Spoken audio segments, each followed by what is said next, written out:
এক ভাই প্রশ্ন করেছিলেন, আমরা নিটিংয়ের জন্য যে ইয়ার্ন কালেক্ট করে থাকি এটি কিভাবে তৈরি হয়।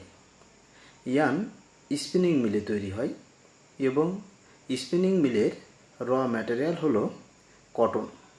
কটন মানে তুলা। এই তুলা থেকে ইয়ার্ন তৈরি করা হয়ে থাকে।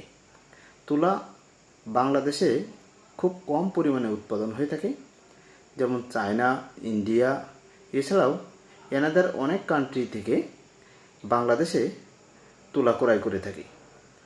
ওই তুলা আসার পরে এটি বিভিন্ন প্রসেসের মাধ্যমে আমরা যারা স্পিনিংয়ে চাকরি করে তারা সুতা তৈরি করে এবং সুতা যে তৈরি করা হয়ে থাকে, সুতা তৈরি করার আগে যারা সুতা অর্ডার দিয়ে থাকে তারা বলে দেয় কোন কাউন্টের সুতা তৈরি করবে।